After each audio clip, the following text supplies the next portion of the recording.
Chapter 8. Serious Preparations for Vertical Descent. Altona, which is but a suburb of Hamburg, is the terminus of the Kiel Railway, which was to carry us to the Belts. In 20 minutes we were in Holstein. At 6:30 the carriage stopped at the station. My uncle's numerous packages, his voluminous impedimenta, were unloaded, removed, labelled, weighed, put into the luggage vans, and at 7 we were seated face to face in our compartment. The whistle sounded, the engine started, we were off. Was I resigned? No, not yet. Yet the cool morning air and the scenes on the road, rapidly changed by the swiftness of the train, drew me away somewhat from my sad reflections. As for the Professor's reflections, they went far in advance of the swiftest express. We were alone in the carriage, but we sat in silence. My uncle examined all his pockets and his travelling bag with the minutest care. I saw that he had not forgotten the smallest matter of detail. Amongst other documents, a sheet of paper, carefully folded, bore the heading of the Danish consulate with the signature of W. Christiansen, consul at Hamburg and the Professor's friend. With this we possessed the proper introductions to the Governor of Iceland. I also observed the famous document most carefully laid up in a secret pocket in his portfolio. I bestowed a malediction upon it, and then proceeded to examine the country. It was a very long succession of uninteresting, loamy and fertile lands, a very easy country for the construction of railways, and propitious for the laying down of these direct level lines so dear to railway companies. I had no time to get tired of the monotony, for in 3 hours we stopped at Kiel, close to the sea. The luggage being labelled for Copenhagen, we had no occasion to look after it, yet the Professor watched every article with jealous vigilance until all were safe on board. There they disappeared in the hold. My uncle, notwithstanding his hurry, had so well calculated the relations between the train and the steamer that we had a whole day to spare. The steamer, Eleonora, did not start until night. Thence sprang a feverish state of excitement in which the impatient, irascible traveller devoted to perdition the railway directors and the steamboat companies and the governments which allowed such intolerable slowness. I was obliged to act chorus to him when he attacked the captain of the Eleonora upon this subject. The captain disposed of us summarily. At Kiel, as elsewhere, we must do something to while away the time. What with walking on the verdant shores of the bay within which nestles the little town, exploring the thick woods which make it look like a nest, embowered amongst thick foliage, admiring the villas, each provided with a little bathing house and moving about and grumbling, at last 10 o'clock came. The heavy coils of smoke from the Eleonora's funnel unrolled in the sky, the bridge shook with the quivering of the struggling steam. We were on board, and owners for the time of 2 berths, one over the other, in the only saloon cabin on board. At 1:15, the moorings were loosed, and the throbbing steamer pursued her way over the dark waters of the Great Belt. The night was dark, there was a sharp breeze and a rough sea. A few lights appeared on shore through the thick darkness. Later on, I cannot tell when, a dazzling light from some lighthouse threw a bright stream of fire along the waves, and this is all I can remember of the first portion of our sail. At 7 in the morning we landed at Korsor, a small town on the west coast of Zealand. There we were transferred from the boat to another line of railway, which took us by just as flat a country as the plain of Holstein. 3 hours' travelling brought us to the capital of Denmark. My uncle had not shut his eyes all night. In his impatience, I believe he was trying to accelerate the train with his feet. At last he discerned a stretch of sea. "The Sound!" he cried. At our left was a huge building that looked like a hospital. "That's a lunatic asylum," said one of our travelling companions. Very good, thought I, just the place we want to end our days in, and great as it is, that asylum is not big enough to contain all Professor Liedenbrock's madness. At 10 in the morning, at last, we set our feet in Copenhagen. The luggage was put upon a carriage and taken with ourselves to the Phoenix Hotel in Breda Gate. This took half an hour, for the station is out of the town. Then my uncle, after a hasty toilet, dragged me after him. The porter at the hotel could speak German and English, but the Professor, as a polyglot, questioned him in good Danish, and it was in the same language that the personage directed him to the Museum of Northern Antiquities. The curator of this curious establishment, in which wonders are gathered together out of which the ancient history of the country might be reconstructed by means of its stone weapons, its cups and its jewels, was a learned savant, the friend of the Danish consul at Hamburg, Professor Thomsen. My uncle had a cordial letter of introduction to him. As a general rule, one savant greets another with coolness, but here the case was different. Monsieur Thomsen, like a good friend, gave the Professor Liedenbrock a cordial greeting, and he even vouchsafed the same kindness to his nephew. It is hardly necessary to say the secret was sacredly kept from the excellent curator. We were simply disinterested travellers visiting Iceland out of harmless curiosity. Monsieur Thomsen placed his services at our disposal, and we visited the quays with the object of finding out the next vessel to sail. I was yet in hopes that there would be no means of getting to Iceland, but there was no such luck. A small Danish schooner, The Valkyria was to set sail for Reykjavik on the 2nd of June. The captain, Monsieur Bjarne, was on board. His intending passenger was so joyful that he almost squeezed his hands till they ached. That good man was rather surprised at his energy. To him it seemed a very simple thing to go to Iceland, and that was his business. But to my uncle it was sublime. The worthy captain took advantage of his enthusiasm to charge double fares, but we did not trouble ourselves about mere trifles. "You must be on board on Tuesday at 7 in the morning," said Captain Bjarne, after having pocketed more dollars than were his due. Then we thanked Monsieur Thomson for his kindness, and we returned to the Phoenix Hotel. "It's all right," my uncle repeated. "How fortunate we are to have found this boat ready for sailing. Now let us have some breakfast and go about the town." We went first to Kongens Nytorv, an irregular square in which are two innocent-looking guns which need not alarm anyone. Close by at number 5 there was a French restaurant, kept by a cook of the name of Vincent, where he had an ample breakfast for 4 marks each.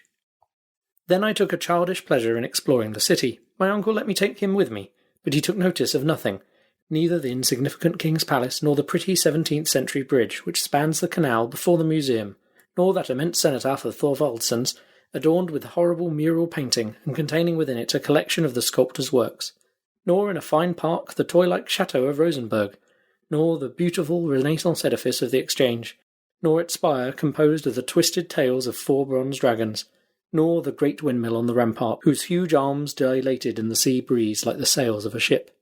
What delicious walks we should have had together, my pretty Virlandaise and I, along the harbour where the 2-deckers and the frigate slept peaceably by the red roofing of the warehouse, by the green banks of the strait, through the deep shades of the trees amongst which the fort is half concealed, where the guns are thrusting out their black throats between branches of alder and willow. But alas, Grauben was far away, and I never hoped to see her again. But if my uncle felt no attraction towards these romantic scenes, he was very much struck with the aspect of a certain church spire situated in the island of Amak, which forms the southwest quarter of Copenhagen. I was ordered to direct my feet that way. I embarked on a small steamer which plies on the canals, and in a few minutes she touched the quay of the dockyard. After crossing a few narrow streets where some convicts, in trousers half yellow and half grey, were at work under the orders of the gangers, we arrived at the Vorfrelserskirke. There was nothing remarkable about the church, but there was a reason why its tall spire had attracted the professor's attention. Starting from the top of the tower, an external staircase wound around the spire, the spirals circling up into the sky. "Let us get up to the top," said my uncle. "I shall be dizzy," I said. "The more reason why we should go up. We must get used to it." "But—" "Come, I tell you, don't waste our time." I had to obey. A keeper who lived on the other end of the street handed us the key, and the ascent began. My uncle went ahead with a light step. I followed him, not without alarm, for my head was very apt to feel dizzy. I possessed neither the equilibrium of an eagle nor his fearless nature. As long as we were protected on the inside of the winding staircase up the tower, all was well enough, but after toiling up 150 steps, the fresh air came to salute my face, and we were on the leads of the tower. There the aerial staircase began its gyrations, only guarded by a thin iron rail, and the narrowing steps seemed to ascend into infinite space. "Never shall I be able to do it," I said. "Don't be a coward. Come up, sir," said my uncle with the coldest cruelty. I had to follow, clutching at every step. The keen air made me giddy. I felt the spire rocking with every gust of wind. My knees began to fail. Soon I was crawling on my knees, then creeping on my stomach. I closed my eyes. I seemed to be lost in space. At last I reached the apex, with the assistance of my uncle dragging me up by the collar. "Look down," he cried. "Look down well. You must take a lesson in abysses." I opened my eyes. I saw houses squashed flat as if they had all fallen down from the skies. A smoke fog seemed to drown them. Over my head ragged clouds were drifting past, and by an optical inversion they seemed stationary, while the steeple, the ball, and I were all spinning along with fantastic speed. Far away on one side was the green country, on the other the sea sparkled, bathed in sunlight. The Sound stretched away to Elsinore, dotted with a few white sails, like seagulls' wings, and in the misty east and away to the northeast lay outstretched the faintly shadowed shores of Sweden. All this immensity of space whirled and wavered, fluctuating beneath my eyes. But I was compelled to rise, to stand up, to look. My first lesson in dizziness lasted an hour. When I got permission to come down and feel the solid street pavements, I was afflicted with severe lumbago. "Tomorrow we will do it again," said the professor. And it was so. For 5 days in succession I was obliged to undergo this anti-vertiginous exercise, and whether I would or not, I made some improvement in the art of lofty contemplations. Chapter 9. Iceland. But what next? The day for our departure arrived. The day before it, our kind friend Monsieur Thompson brought us letters of introduction to Count Tramper, the governor of Iceland, Monsieur Picterson, the bishop's suffragan, and Monsieur Finson, mayor of Reykjavik. My uncle expressed his gratitude by tremendous compressions of both his hands. On the 2nd at 6 in the evening, all our precious baggage being safely on board the Valkyria, the captain took us into a very narrow cabin. "Is the wind favourable?" my uncle asked. "Excellent," replied Captain Björn. "A sou'easter. We shall pass down the Sound, full speed with all sails set." In a few minutes the schooner, under her mizzen, brigantine, topsail and topgallant sail, loosed from her moorings and made full sail through the straits. In an hour the capital of Denmark seemed to sink below the distant waves, and the Valkyria was skirting the coast by Elsinore. In my nervous frame of mind I expected to see the ghost of Hamlet wandering on the legendary castle terrace. "Sublime madman," I said, "no doubt you would approve of our expedition. Perhaps you would keep us company to the centre of the globe to find the solution of your eternal doubts." But there was no ghostly shape upon the ancient walls. Indeed, the castle is much younger than the heroic Prince of Denmark. It now answers the purpose of a sumptuous lodge for the doorkeeper of the Straits of the Sound, before which every year there pass 15,000 ships of all nations. The castle of Kronsberg soon disappeared into the midst, as well as the tower of Helsingborg, built on the Swedish coast, and the schooner passed lightly on her way, urged by the breezes of the Kattegat. The Valkyria was a splendid sailor, but on a sailing vessel you can place no dependence. She was taking to Reykjavik coal, household goods, earthenware, woolen clothing, and a cargo of wheat. The crew consisted of 5 men, all Danes. "How long will the passage take?" my uncle asked.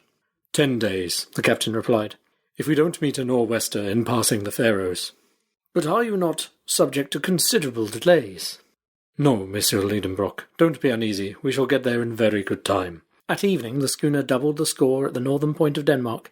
In the night passed the Skagerrak, skirted Norway by Cape Lindness, and entered the North Sea. In 2 days more we sighted the coast of Scotland near Peterhead, and the Valkyria turned her lead toward the Faroe Islands, passing between the Orkneys and the Shetlands. Soon the schooner encountered the great Atlantic swell.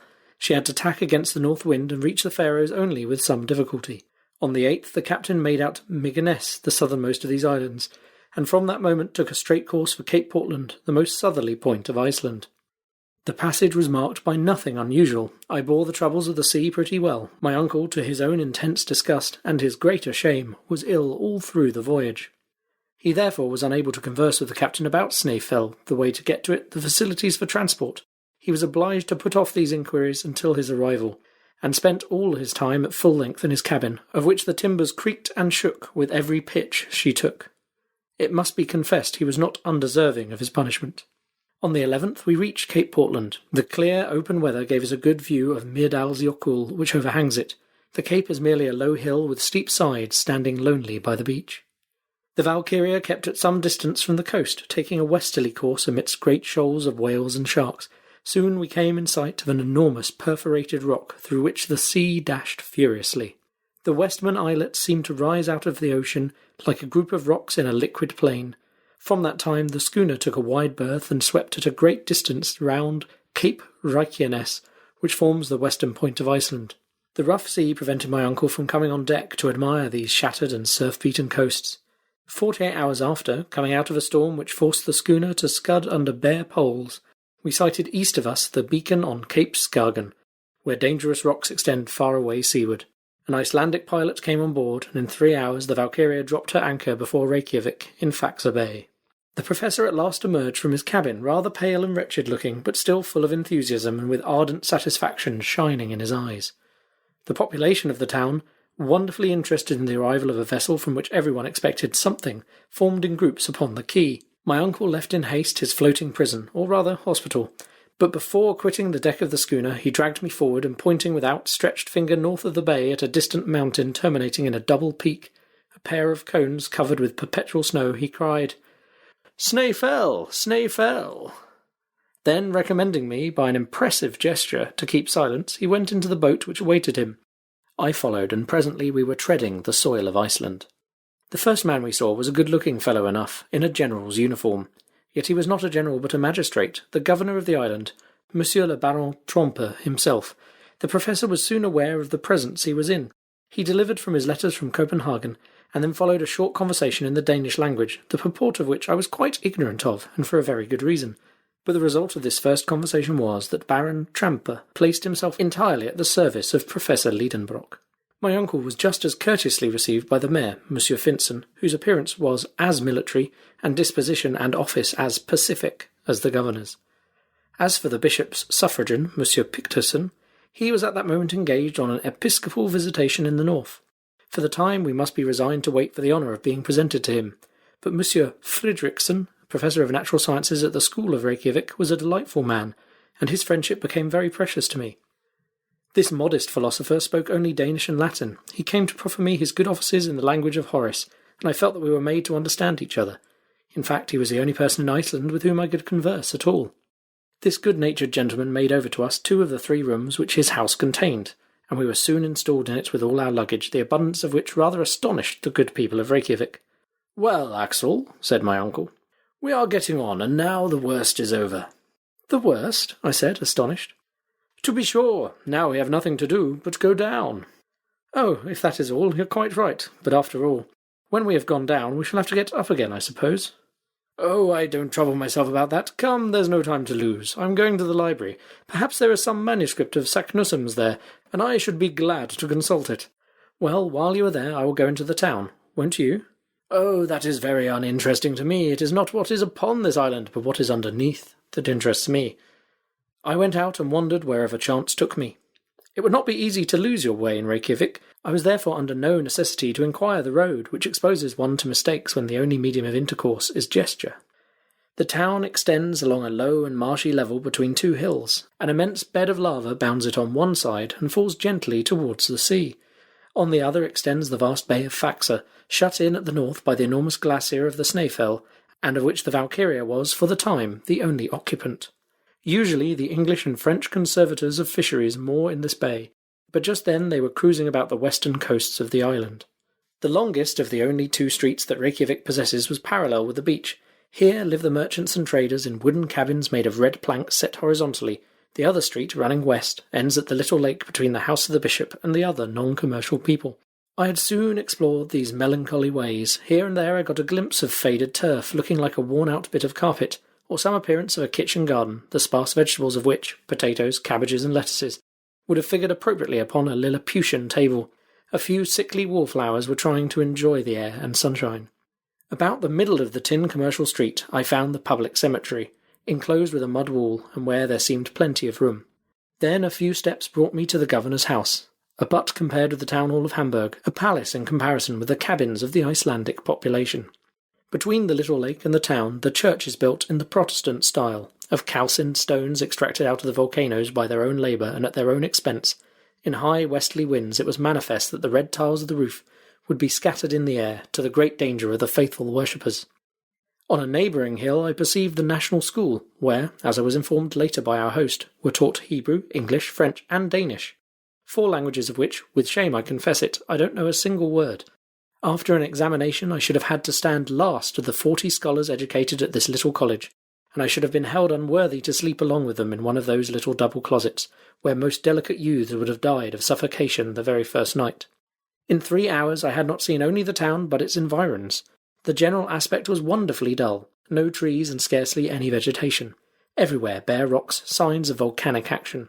The Icelandic huts are made of earth and turf, and the walls slope inward. They rather resemble roofs placed on the ground, but then these roofs are meadows of comparative fertility. Thanks to the internal heat, the grass grows on them to some degree of perfection. It is carefully mown in the hay season. If it were not, the horses would come to pasture on these green abodes. In my excursion I met but few people. On returning to the main street I found the greater part of the population busied in drying, salting, and putting on board codfish, their chief export. The men looked like robust but heavy blonde Germans with pensive eyes. Conscious of being far removed from their fellow creatures, poor exiles relegated to this land of ice. Poor creatures who should have been Eskimo, since nature had condemned them to live only just outside the Arctic Circle. In vain did I try to detect a smile upon their lips. Sometimes by a spasmodic and involuntary contraction of the muscles they seemed to laugh, but they never smiled.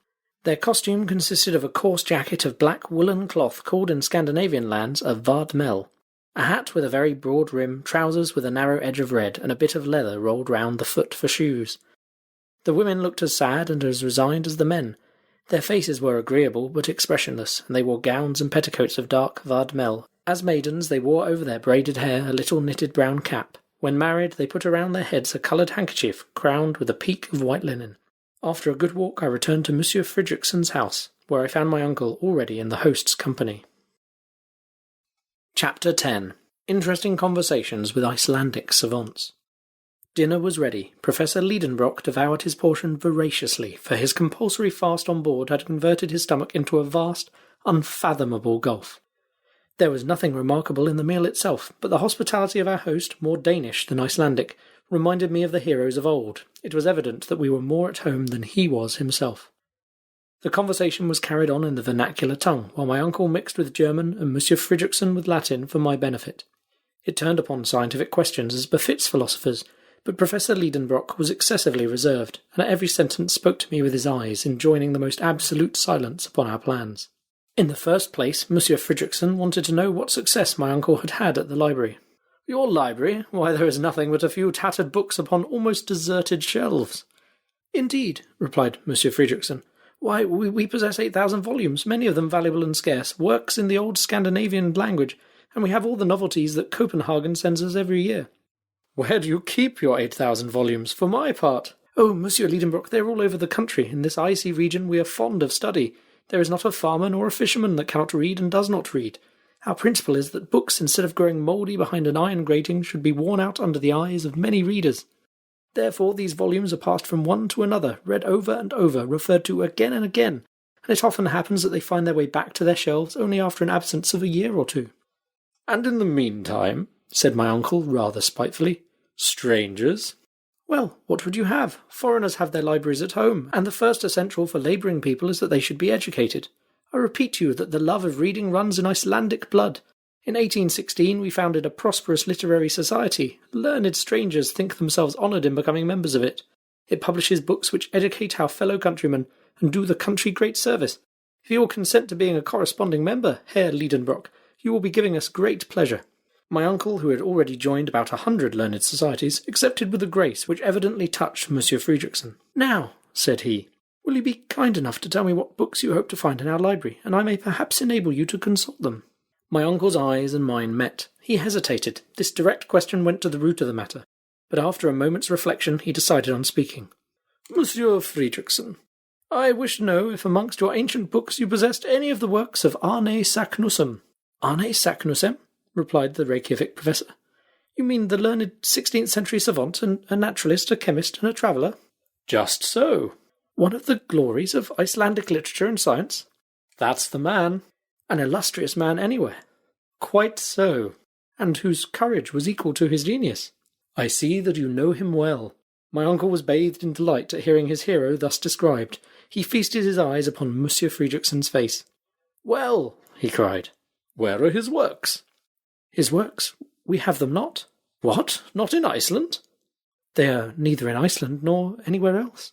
"Why is that?" "Because Arne Saknussemm was persecuted for heresy, and in 1573 his books were burned by the hands of the common hangman." "Very good, excellent," cried my uncle, to the great scandal of the professor of natural history. "What?" he cried. Yes, now it is all clear, now it is all unravelled, and I see why Saknussemm, put into the Index Expurgatorius, and compelled to hide the discoveries made by his genius, was obliged to bury in an incomprehensible cryptogram the secret." "What secret?" asked Monsieur Fridrikson, starting. "Oh, just a secret which, my uncle stammered. "Have you some private document in your possession?" asked our host. "No, I was only supposing a case." "Oh, very well," answered Monsieur Fridrikson, who was kind enough not to pursue the subject when he had noticed the embarrassment of his friend. "I hope you will not leave our island until you have seen some of its mineralogical wealth." "Certainly," replied my uncle, "but I am rather late, or have not others been here before me?" "Yes, Herr Liedenbrock. The labours of Monsieur Olafsson and Monsieur Povelson, pursued by the order of the king, the researches of Troyle, the scientific mission of Messieurs Gaimard and Monsieur Robert on the French corvette La Recherche, and lately the observations of scientific men who came in the Reine Hortense, have added materially to our knowledge of Iceland, but I assure you there is plenty left." "Do you think so?" said my uncle, pretending to look very modest and trying to hide the curiosity that was flashing out of his eyes.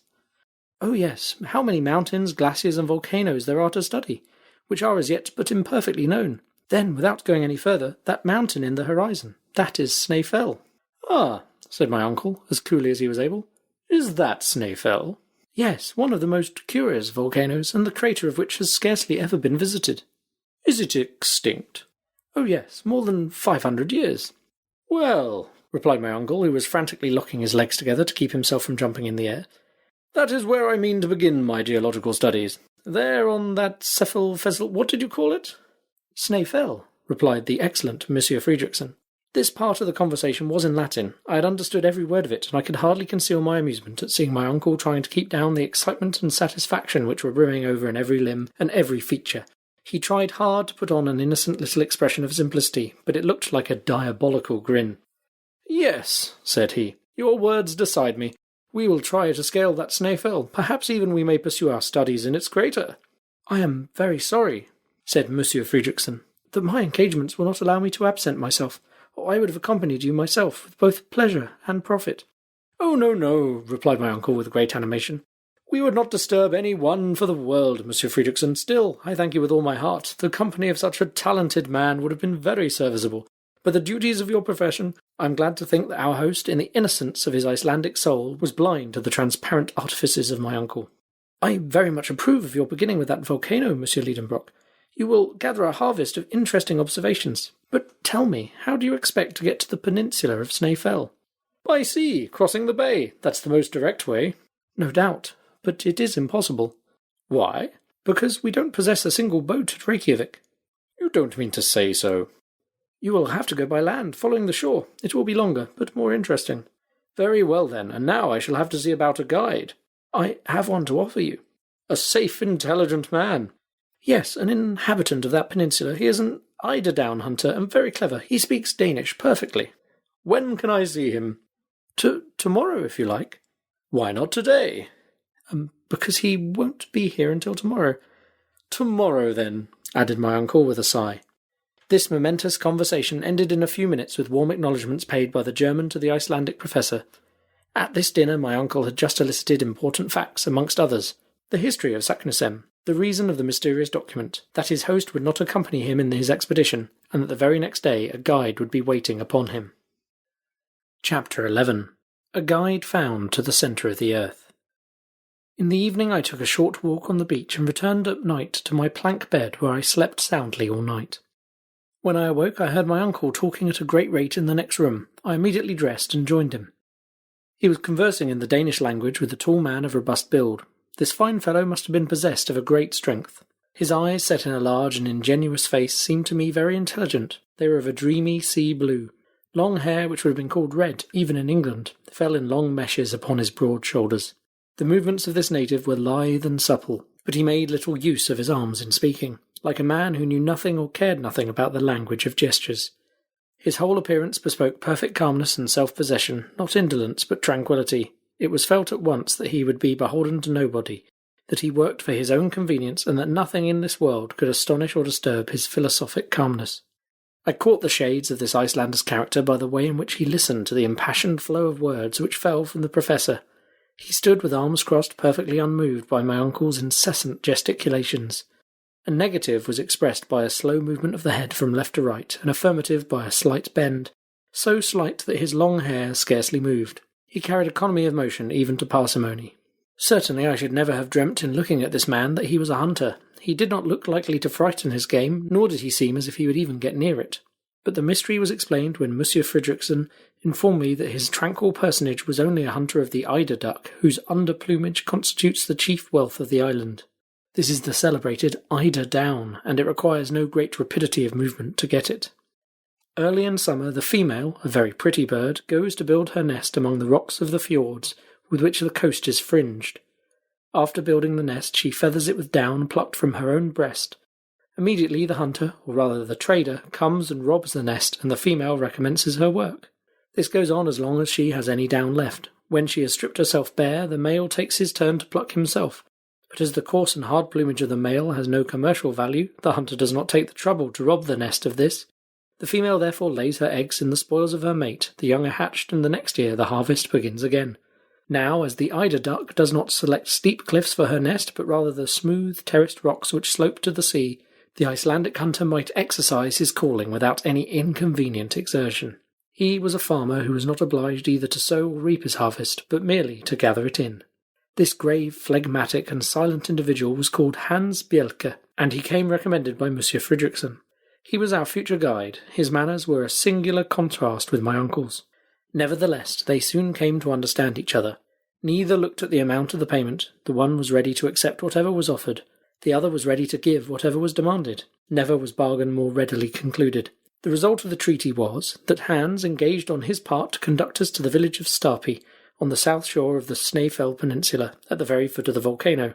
By land, this would be about 22 miles, to be done, said my uncle, in 2 days.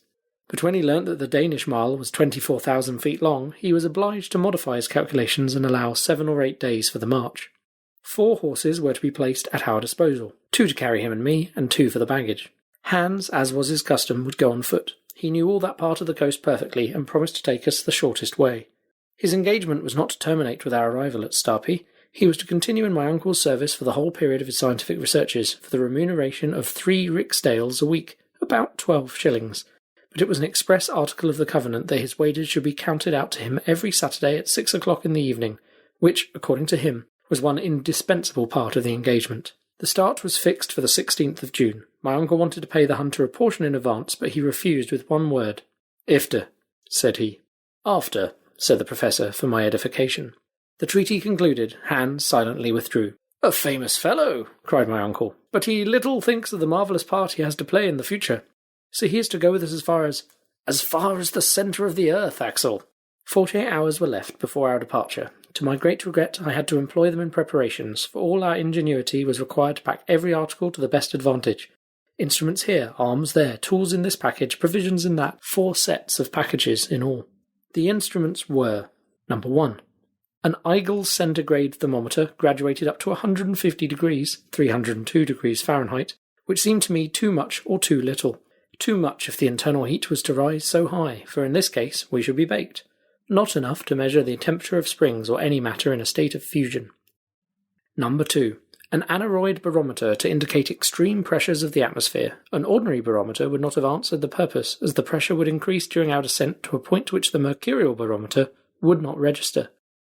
Number 3. A chronometer made by Boissonnas of Geneva, accurately set to the meridian of Hamburg. Number 4. 2 compasses, viz. A common compass and a dipping needle. Number 5. A night glass.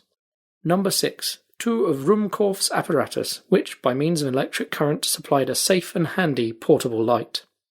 The arms consisted of 2 of Purdy's rifles and 2 brace of pistols. But what do we want arms for? We had neither savages nor wild beasts to fear, I supposed. But my uncle seemed to believe in his arsenal as in his instruments, and more especially in a considerable quantity of gun cotton, which is unaffected by moisture, and the explosive force of which exceeds that of gunpowder. The tools comprised 2 pickaxes, 2 spades, a silk rope ladder, 3 iron-tipped sticks, a hatchet, a hammer, a dozen wedges and iron spikes, and a long knotted rope. Now this was a large load, for the ladder was 300 feet long. And there were provisions too. This was not a large parcel, but it was comforting to know that of essence of beef and biscuits there were 6 months' consumption. Spirits were the only liquid, and of water we took none. But we had flasks, and my uncle depended on springs from which to fill them. Whatever objections I hazarded as to their quality, temperature, and even absence remained ineffectual. To complete the exact inventory of all of our travelling accompaniments, I must not forget a pocket medicine chest containing blunt scissors, splints for broken limbs, a piece of tape of unbleached linen, bandages and compresses, lint, a lancet for bleeding, all dreadful articles to take with one. Then there were a row of phials containing dextrine, alcoholic ether, liquid acetate of lead, vinegar and ammonia drugs which afforded me no comfort. Finally, all the articles needed to supply Ruhmkorff's apparatus. My uncle did not forget a supply of tobacco, coarse-grained powder, and amadou, nor a leathern belt in which he carried a sufficient quantity of gold, silver, and paper money. 6 pairs of boots and shoes, made waterproof with a composition of india rubber and naphtha, were packed amongst the tools. "Clothed, shod, and equipped like this," said my uncle, "there is no telling how far we may go." The 14th was wholly spent in arranging all our different articles. In the evening we dined with Baron Tramper, the mayor of Reykjavik, and Dr. Hjaltalin, the first medical man of the place, being of the party. Monsieur Fridriksson was not there. I learned afterwards that he and the governor disagreed upon some question of administration and did not speak to each other. I therefore knew not a single word of all that was said at this semi-official dinner, but I could not help noticing that my uncle talked the whole time. On the 15th, our preparations were all made. Our host gave the professor very great pleasure by presenting him with a map of Iceland far more complete than that of Henderson. It was the map of Monsieur Olaf Nicholas Olsen, in the proportion of 1 to 480,000 of the actual size of the island, and published by the Icelandic Literary Society. It was a precious document for a mineralogist. Our last evening was spent in intimate conversation with Monsieur Fridriksson, with whom I felt the liveliest sympathy. Then after the talk, succeeded, for me at any rate, a disturbed and restless night. At 5 in the morning I was awoke by the neighing and pawing of 4 horses under my window. I dressed hastily and came down into the street. Hans was finishing our packing, almost as it were without moving a limb, and yet he did his work cleverly.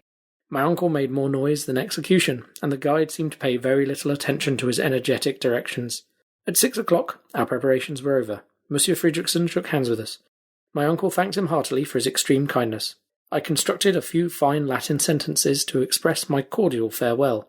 Then we bestrode our steeds, and with his last adieu, Monsieur Fridriksson treated me to a line of Virgil eminently applicable to such uncertain wanderers as we were likely to be.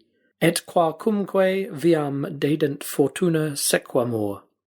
Therever fortune clears a way, thither our ready footsteps stray.